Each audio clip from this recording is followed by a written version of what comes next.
Good morning students. So today we are going to discuss the calculation approach to quantum numbers. तो इससे previous class में हम लोगों ने क्वांटम नंबर्स का बेसिक आइडिया लिया था. तो आज बात करेंगे कि what are the calculation approach. तो और थोड़ा सा उससे पहले थोड़ा सा रिकैप भी ले लें कि हम लोगों ने 4 क्वांटम नंबर्स मतलब पढ़ लिए थे. वन इज प्रिंसिपल क्वांटम, ये number n. Second one is azimuthal quantum, ये number l. Third one is magnetic quantum number m and fourth one is spin quantum number s. तो चारों क्वांटम नंबर हम लोगों ने बेसिकली हम लोग जान गए थे कि what are basic this quantum numbers and what are there values. ठीक है, तो जल्दी से कुछ समराइज फॉर्मूला बेस में इसको भी लिख लेते हैं. देखिए, जब जैसे मैं बात करूं प्रिंसिपल क्वांटम ये नंबर की, तो मुझे पता है कि यहां से मैं क्या निकाल सकता हूं. मैं निकाल सकता हूं कि maximum electrons in an orbit. एक ऑर्बिट में मैक्सिमम नंबर ऑफ इलेक्ट्रॉन कितने होते हैं? 2n² होते हैं. और मैं बोलूं कि maximum number of electrons in maximum orbits, maximum इसको लिख लेता हूं, maximum orbits, maximum orbit in an orbital, in orbital is equal to n². ठीक है, ये दो फॉर्मूले मुझे प्रिंसिपल क्वांटम नंबर से मतलब पता चले थे कि total maximum number of electron जो होगा वो 2n² होगा और मैक्सिमम ऑर्बिट किसी भी ऑर्बिटल में कितना होगा? n² होगा. ठीक है, आगे करेंगे ये कैलकुलेट. और तीसरा एंगुलर मोमेंटम भी हम लोग निकाल लिए चुके थे. एंगुलर मोमेंटम हम बोहर मॉडल से भी मतलब जानते हैं. Angular momentum of N orbit, of N orbit क्या था यहाँ पर हमारा? NH/2π. ठीक है, यहाँ पर n क्या है? Principal quantum number. तो बेसिक चीज़ हमें यहाँ से ये पता चल गई थी. अब जल्दी से आ जाते हैं second one, that is azimuthal quantum ये नंबर. अब देखिए एजिमुथल क्वांटम नंबर मैं आपको फिर बता रहा हूँ. सबसे पहले ये न्यूक्लियस था, इसके बाहर से ऑर्बिट. इसकी बात हो रही थी ना कि इलेक्ट्रॉन ऑर्बिट में, मतलब सेल बोलो या ऑर्बिट बोलो, सेल या ऑर्बिट में है. इसके अंदर क्या होगा? ऑर्बिट के सेल के अंदर सब सेल होगी. क्या होगी? सब सेल होगी. उस सब सेल के अंदर आपका क्या होगा? ऑर्बिटल होगा. और उस ऑर्बिटल में क्या होगा? इलेक्ट्रॉन होगा. बात समझ में आ गई? तो इलेक्ट्रॉन अगर आपको खोजना है तो सबसे पहले आप सेल में जाएंगे, फिर उसके अंदर सब सेल में जाएंगे, फिर उसके अंदर ऑर्बिटल में जाएंगे, फिर उस ऑर्बिटल के अंदर इलेक्ट्रॉन होगा. हो सकता है एंटी क्लॉकवाइज हो सकता है क्लॉकवाइज हो. तो बेसिक आइडिया ये ले लें. अब जल्दी से एजिमुथल क्वांटम नंबर पे आ जाते हैं. ये हमें क्या बताता है? सब सेल के बारे में बताता है. ठीक है, और जो L होता है स्टूडेंट, इसका वैल्यू क्या होता है? 0 to n-1, 0 to n-1 इसकी वैल्यू होती है. L की वैल्यू अगर आपको निकालनी है तो अगर आपको प्रिंसिपल क्वांटम नंबर दिया है तो सपोज मेरे को बोल दिया n इज इक्वल टू 1 है, तो अब मुझे L बताइए L कितना होगा? 0. 0 to n-1, 1 - 1 0, तो L का वैल्यू क्या होगा? 0 होगा. तो L इज इक्वल टू 0 होगा तो उसको हम ये बोल देते हैं S सबसेल. क्या बोल देते हैं? S सबसेल, S सबसेल बोलते हैं. ठीक है, अब इसी तरीके से देखिए, अगर यहाँ पर मैं बोल दूँ L इज इक्वल टू 1 हो तो ये भी मैं आपको मतलब सिखा चुका था, that is P subshell. L is equal to 2 हो तो that will be D subshell. L is equal to 3 हो तो दैट इज F सबसेल. तो ये सबसेल होगी. ठीक है, यहाँ पर बहुत इंपॉर्टेंट चीज़ आप मतलब नोट करेंगे. For a given value of n, L will be 0 to n-1. ठीक है, अब आपको ये समझ में आ गया कि अगर n इज इक्वल टू 1 हो जाए तो उस केस में L क्या होगा? 0 होगा. क्या होगा? L 0 होगा. ठीक है, तो एक सबसेल होगी दैट इज 0. मतलब L इज इक्वल टू 0 का मतलब S सबसेल क्या होगी? केवल S सबसेल होगी. और S सबसेल की शेप क्या होती है? दैट इज न्यूक्लियस, तो स्पेरिकल होती है. इलेक्ट्रॉन क्लाउड होता है, इस तरीके स्पेरिकल शेप होती है. ठीक है, अब दूसरा जल्दी से आ जाते हैं बात पे कि अगर यहाँ से n इज इक्वल टू 2 हो जाए, n इज इक्वल टू 2 हो जाए तो L का वैल्यू क्या हो जाएगा? 0 और 1. 0 to n-1, 0 to 2 - 1, तो 0 और 1 हो गया. ठीक है, 0 और 1 का मतलब, 0 का मतलब S सबसेल होगी, 1 का मतलब P सबसेल होगी. मतलब n इज इक्वल टू 2 के लिए 2 सबसेल होंगी, एक S और एक P. इसी तरीके से देखिए n इज इक्वल टू 3 के लिए L का वैल्यू कितना हो जाएगा? 0, 1 एंड 2. ठीक है, तो इसके लिए SPD, देखिए SPD, इसके लिए 3 सबसेल होंगी, S subshell, P subshell and D subshell. ठीक है, तो subshell is a combination of orbital. देखो ऑर्बिटल कुछ अलग नहीं है, बस सबसेल कॉम्बिनेशन है ऑर्बिटल का, वो देखेंगे अभी. तो जो सबसेल होती है ना वो किससे मिलकर ये बनी है? ऑर्बिटल से मिलकर ये मतलब बनती है. तो S सबसेल में अब यहाँ से तीसरा प्रिंसिपल क्वांटम नंबर हमारा, तीसरा जो क्वांटम नंबर हमारे पास आ जाता है that is magnetic quantum number. ठीक है। तो मैग्नेटिक क्वांटम नंबर हमें ये बताता है कि सबसेल लोकेट कैसे होगा। जैसे हमने कहा था ना, एस सबसेल स्फेरिकल होता है, पी सबसेल डंबल शेप होता है, और डी सबसेल क्या होता है, डबल डंबल होता है, ऐसे। और अलग अलग ऑर्बिटल होते हैं, जैसे पी में 3 होते हैं, P X, P Y, P Z, और डी में 5 होते हैं। उनकी बात बाद में होगी ऑर्बिटल की शेप, बट अभी आपको ये समझ लेना है। अब ये सबसेल जो होती है ना, वो कैसे ओरिएंट होगी ये कौन बताएगा, मैग्नेटिक क्वांटम नंबर बताएगा, ठीक है। तो magnetic quantum number orientation of orbital in 3D space, ठीक है। तो जो m का वैल्यू होता है, m डिपेंड्स ऑन l पे डिपेंड ये करेगा, ठीक है। मतलब m का जो वैल्यू होगा स्टूडेंट, ध्यान से इसको ये नोट करेंगे, -L2 + L इंक्लूडिंग 0 भी लेना पड़ेगा, ठीक है। तो यहां से अब हमें पता चल गया कि मैग्नेटिक क्वांटम ये नंबर ये है m, जो बताएगा कि सबसेल कैसे ओरिएंट है, कहां पर इलेक्ट्रॉन है, उसके बारे में बताएगा, ठीक है। ये तो आपने मैग्नेटिक कर लिया। अब यहां पर एजुमिथल में एक पॉइंट और कर ले नोट, इन ए गिवन सबसेल, यहां पर नोट कर ले कहीं पर, इन अ गिवन सबसेल, ठीक है, maximum number of electron, maximum electron is equal to क्या होते हैं, 2 × 2l+1, क्या होता है, 2 × 2l+1। और इन for a given subshell maximum orbital कितने होते हैं, maximum orbital is equal to 2l+1, क्या होते हैं, मैक्सिमम ऑर्बिटल 2l+1 होते हैं, ठीक है। अगर आपको फॉर एग्जांपल देखो, आगे मैं डिटेल में बनाऊंगा टेबल एक, उससे आपको सब क्लियर हो जाएगा। अगर मैं आपको बोल दूं कि l इज इक्वल टू 2 है, तो कितने ऑर्बिटल होंगे, हम यहां से निकाल सकते हैं 2l+1। देखिए m का वैल्यू आ जाएंगे टोटल 2l+1, तो 2 2 जा 4, l की जगह 2 रखेंगे, 2 2 जा 1, 2 2 जा 4 + 1 कितना हो गया, 5। तो m के 5 वैल्यूज होंगे, मतलब 5 ऑर्बिटल होंगे। कौन कौन से होंगे, -L2 + L इंक्लूडिंग 0। तो L2 है तो -2, -1, 0, +1 एंड +2।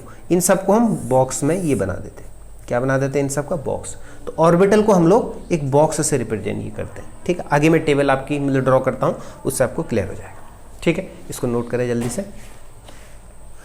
चलिए आगे चलते हैं, एक टेबल सी फॉर्म ये बनाते हैं, उससे आपको सारी चीज़ें क्लियर हो जाएंगी, ठीक है।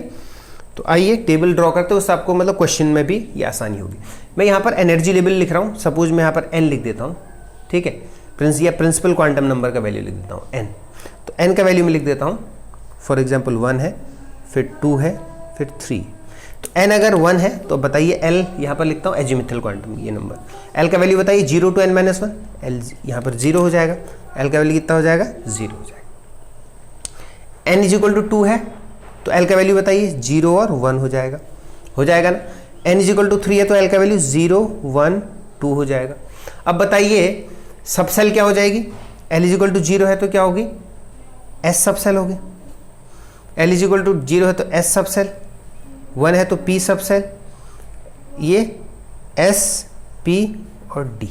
देखिए n = 1 के लिए एक सबसेल होगी, n = 2 के लिए 2 सबसेल होंगी, n = 3 के लिए 3 सबसेल होंगी, n = 3 के लिए 3 होंगी आपकी मतलब सबसेल्स, ठीक है, 0, 1, 2, ठीक है। अब यहाँ से क्या होगा, देखिए अगर मैं यहाँ से m का वैल्यू निकालूँ, किसका वैल्यू निकालूँ, m का वैल्यू निकालूँ, तो देखिए m का वैल्यू क्या होता है, 2l+1, ये तो 0 है तो इसके लिए कितना हो जाएगा, 0 हो जाएगा। 0 के लिए देखिए n = 2 है तो m का वैल्यू देखिए 0 वाले के लिए, s के लिए 0, इसके लिए क्या हो जाएगा, -L2 + L, L1 है तो -1, 0 और +1। तो इसको हम लोग जो ऑर्बिटल है, ये ऑर्बिटल है तो इसको ऐसे दिखाते हैं, ये ऑर्बिटल है इसको ऐसे दिखाएंगे, ये 3 है तो इन तीनों को ऐसे दिखाएंगे, दीज आर द ऑर्बिटल्स। तो ऑर्बिटल कुछ नहीं है, ऑर्बिटल क्या है, मतलब subshell is a combination of orbital. Subshell क्या है, कॉम्बिनेशन ऑफ ऑर्बिटल। अब देखिए यहाँ पर देखिए s में, s का एक ऑर्बिटल हो गया, इसके लिए m का वैल्यू कितना होगा, s के लिए 0, p के लिए देखिए 1 है l तो m का वैल्यू -1, 0 और +1, तो इसको 3 ऑर्बिटल से ड्रॉ कर देंगे। उसी तरीके से देखिए l = 2 है तो d तो कितना हो जाएगा, -2 to +2, 0 सहित 5 वैल्यूज हो जाएंगे। देखिए -2 यहाँ लिख देते हैं, या ये कहीं भी लिख दो, -1, 0, +1 और +2, तो ये क्या आ गया, इसके ऑर्बिटल्स आ गए, ठीक है। तो ऑर्बिटल क्या है, कुछ सबसेल का ही को हम लोग यहाँ पर ऑर्बिटल को क्या कर देते हैं, एक बॉक्स से रिप्रेजेंट ये कर देते हैं। अब इसमें देखो एक चीज आपको सीखनी है कि यहाँ पर अगर s लिखा है ना, n इजिकल टू 1 के लिए l 0 है तो m का वैल्यू कितना हो जाएगा, 0 हो जाएगा। m का वैल्यू 0 है तो 0 है, तो सबसेल कौन सा हमने लिखा, s, आगे से प्रिंसिपल क्वांटम नंबर है तो 1s, इसको 1s ये लिख देते हैं। यहाँ देखो 0 के लिए s है, यहाँ 2 है तो यहाँ 2s लिख देते हैं। ये p है और यहाँ प्रिंसिपल क्वांटम नंबर 2 है तो इसको 2p लिख देते हैं। यहाँ 3 है तो सब के आगे 3 लिख देते हैं। तो ये हमारे पास सबसेल्स आ गए। अब यहाँ से हमने इनको ऑर्बिटल फॉर्म में लिख दिया तो 1s ऑर्बिटल को हम बॉक्स बना ले रहे हैं, अभी बाकी हम शेप की बात नहीं कर रहे। तो 2s का स्फेरिकल, p में 3 होते हैं, ध्यान रखेंगे, px py और pz, px py और pz। इसके लिए वैल्यू -1, इसके लिए 0, इसके लिए +1, किसी के लिए भी हो सकता है। 3s के लिए एक बॉक्स हमने बना लिया। 3p के लिए भी p में 3 होते हैं, d में 5 होते हैं। अब यहीं तक की जरूरत आपको ये मतलब पढ़ने वाली, ठीक है। तो थोड़ा बहुत बेसिक आइडिया आ गया, आप इसको और अच्छे से करेंगे और साथ में कुछ क्वेश्चंस हैं उनको अगर हम लोग ये करेंगे ट्राई तो हमें और चीज़ें भी क्लियर होंगी, ठीक है। तो ये हमने देखा। अब यहाँ पर आपने नोट किया ये सब चीज़, इसमें एक पॉइंट और लिख लेंगे कहीं पर कि एंगुलर मोमेंटम अगर आपको निकालना पड़े, ऑर्बिटल एंगुलर मोमेंटम, मैं यहाँ पर लिख देता हूँ formula, orbital angular momentum, orbital angular momentum का फॉर्मूला लिख लो, ये L से मिल जाएगा आपको, is equal to under root of L into L+1 h/2π। क्या होता है, फिर से लिख दूं, orbital angular momentum is equal to under root of L into L+1, बाहर से होता है h/2π। ये ऑर्बिटल एंगुलर मोमेंटम होता है, और ऑर्बिटल एंगुलर मोमेंटम, इसको नोट कर लें, ठीक है। आइए कुछ प्रॉब्लम्स ट्राई करते हैं, मैंने लिखी हुई है कुछ। देखो पहला प्रॉब्लम है, calculate the orbital angular momentum of an electron in 2s orbital. 2s orbital के लिए एंगुलर ऑर्बिटल मोमेंटम आपको ये निकालना है। सीधे फॉर्मूला लगाएंगे, orbital angular momentum is equal to, अभी ये बताया था formula, under root L into L+1, बाहर से h/2π। अब देखिए 2s ऑर्बिटल है, अब आप मेरे को ये बताइए 2s ऑर्बिटल के लिए L कितना हो जाएगा, s है तो s के लिए L कितना होता है, 0, तो यहाँ पर 0 कर देंगे तो कितना आ जाएगा, 0। सिंपल सा क्वेश्चन भाई, समझ में आ गया ना। टेबल बताई थी एंगुलर पे, L is equal to s के लिए L इज इक्वल टू 0 होता है तो s, L is equal to 1 होता है तो p, L 0 मिल गया। Okay, now come on to the second problem, that is define the orbital for following quantum numbers. ठीक है, इसमें आपको क्या करना है, कुछ नहीं, बहुत आसान। आप सीधे सीधे इन दो वैल्यूज को देखेंगे, बाकी चीजें उसकी नोटेशन अलग है, बट आपको सिंपल जो आपकी लेवल पे इसको देखना है। n इज इक्वल टू 3 है, L 0 है, सॉरी L 1 है। L अगर 1 होगा, मैं लिख दूं यहाँ पर L is equal to 0, L is equal to 1, L is equal to 2, L is equal to 3। L is equal to 0 है तो क्या होगा, S P D F, इसको याद कर लें, खत्म। देखिए L 1 है मतलब P, ये क्या हो जाएगा, P ऑर्बिटल, बाहर से प्रिंसिपल क्वांटम नंबर 3p, तो ऑर्बिटल कौन सा होगा, 3p। यहाँ देखिए L इज इक्वल टू 2 है, N 4 है, तो 2 के लिए देखिए D, बाहर से 4, तो क्या हो जाएगा 4d। यहाँ देखिए L इज इक्वल टू 2 है तो मतलब D ऑर्बिटल है, बाहर से 5 है तो 5d हो गया। L इज इक्वल टू 0 बताइए क्या होता है, L इज इक्वल टू 0 के लिए S orbital, S subshell, S orbital क्या हो जाएगा 2s, ये क्या हो जाएगा 2s। तो सारे क्वेश्चन हो गए, यहीं से आपसे मतलब पूछता है क्वेश्चन। अगला आ जाइए, how many electrons in a given atom can have following quantum numbers. आप इसको पॉज करके बहुत अच्छे से ट्राई करिएगा, समझते हुए ये करिएगा, क्योंकि फिर वीडियो लंबा हो जाता है, तो इसलिए आप इसको पॉज करके खुद ये क्वेश्चंस ट्राई करिएगा। देखिए, how many number of electron in a given atom can have the following quantum numbers. अब देखिए n इज इक्वल टू 4 है, L 1 है, n is equal to 4, 2n square क्या हो जाएगा, हालांकि 2n स्क्वायर से मैक्सिमम नंबर ऑफ इलेक्ट्रॉन भी निकाल सकते हो, बट L क्या है इसके लिए 1 है। ठीक है, तो देखते हैं कैसे होगा। ठीक है, देखिए n इज इक्वल टू 4 है, L 1 है, तो इसका ऑर्बिटल पहले ये निकाल लेंगे। L 1 के लिए बताया था p होता है, तो बाहर से पूरा 4p होगा, क्या होगा 4p, और 4p ऑर्बिटल अगर मैं ड्रॉ करूँ, p में कितने बॉक्स होते हैं ऑर्बिटल, 3, px py और मतलब pz। तो मैक्सिमम इलेक्ट्रॉन ये पूछ रहा है, तो एक ऑर्बिटल में मैक्सिमम 2 रह सकते हैं, तो कितने इलेक्ट्रॉन हो गए, 6 electron, there will be 6 electron. आ जाइए सेकंड ये प्रॉब्लम। सेकंड प्रॉब्लम बोल रहा है n is equal to 2, L is equal to 1।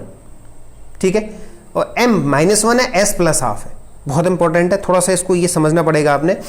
L is equal to 1 है, तो फिर से क्या हो जाएगा p, अब बाहर से 2 है तो ऑर्बिटल होगा 2p, मैंने 2p ड्रॉ कर दिया। अब उसमें m इज इक्वल टू -1 है, अब p वाला क्या होगा भैया, देखो L is equal to -1, 0 plus 1, 3 orbital होते हैं, तो -1 वाले ऑर्बिटल में बोल रहा है, m इज इक्वल टू -1 आ गया मैंने ऑर्बिटल में, ये देखिए -1 ड्रॉ कर दिया, तो -1 वाले में मैक्सिमम कितने होंगे 2, उसमें s बोल रहा है कि प्लस हाफ है, तो कोई एक प्लस हाफ होगा, एक क्या होगा माइनस हाफ होगा, तो इसमें टोटल नंबर ऑफ इलेक्ट्रॉन कितना होगा, इसमें केवल 1 होगा। नहीं समझ आया, फिर से पॉज करके फिर देखो, N2L1 M-1 S-2। अब सीधे सीधे इसके लिए ऑर्बिटल ड्रॉ कर लो, 2 और 1, तो ये हो जाएगा 2p। L1 के लिए p होता है तो 2p हो गया। अब 2p में आपको पता है 3 ऑर्बिटल होते हैं, px, py और pz। उसमें से बोल रहा है कि m का वैल्यू जिसमें -1 हो, तो भाई किसी एक में -1, 0 +1 होगा। एक ऑर्बिटल में मैक्सिमम 2 इलेक्ट्रॉन, उसमें भी बोल रहा है कि s प्लस हाफ हो, तो 1 प्लस हाफ, 1 माइनस हाफ, तो प्लस हाफ वाला 1 ही इलेक्ट्रॉन होगा। आई बात समझ में। तीसरा बहुत आसान है, ये देखिए n=3 है। n=3 के लिए टोटल नंबर ऑफ इलेक्ट्रॉन सीधे 2n² का फॉर्मूला लगाएंगे, यहाँ पर तो कुछ और दिया ही नहीं है। 2n², 2 × 3 का स्क्वायर, कितने हो गए 18 इलेक्ट्रॉन। कितने इलेक्ट्रॉन हो गए 18। आइए लास्ट क्वेश्चन आज का, जो कि आपके एनसीईआरटी में दिया हुआ है, जाके चेक करिएगा पीछे एक्सरसाइज में, इससे रिलेटेड क्वेश्चन है। तो which of the following quantum number are not permitted या आर नॉट अलाउड, ये कौन से अलाउड नहीं होंगे। देखिए पहला बोलता है n3 है तो L2 M-1 S0। भैया ये तो अलाउ है ही नहीं। क्यों नहीं है अलाउ, क्योंकि स्पिन 0 नहीं हो सकती, या तो इलेक्ट्रॉन की स्पिन क्या होगी, प्लस हाफ होगी या माइनस हाफ होगी। इसमें लिखेंगे आप स्पिन कैन नॉट बी 0, इसलिए ये वाला अलाउ नहीं है। दूसरा देखेंगे N2L2 M+1 S-1, ये अलाउ है, बिल्कुल नहीं है अलाउ, क्योंकि देखो N2 है तो L भी 2 कर दिया इसने। भैया N अगर 2 है तो L का वैल्यू 0 to N-1 होता है, तो क्या हो जाए 0 to 2 - 1, इसका वैल्यू 0 और 1 होना चाहिए, लेकिन यहाँ L2 बोल रहा है, 2 तो हो ही नहीं सकता, इसलिए ये वाला भी अलाउ नहीं है। तीसरा आ जाओ N3L2 M-2 S+1। देखो 3 है, ये 2 हो सकता है, ये 2 है तो -2 हो सकता है, ये प्लस हो सकता है, बिल्कुल अलाउ है। ठीक है, तो इस तरीके से आप क्वांटम नंबर्स के न्यूमेरिकल प्रॉब्लम बहुत सारे हैं एनसीईआरटी में, सारी प्रैक्टिस जो भी क्वांटम नंबर से रिलेटेड है ट्राई करिए। जो नहीं आता है just report it in your class, Google classroom, I will give the solution of that particular problem. So till then watch it and make your proper notes and submit. Thank you and have a nice day.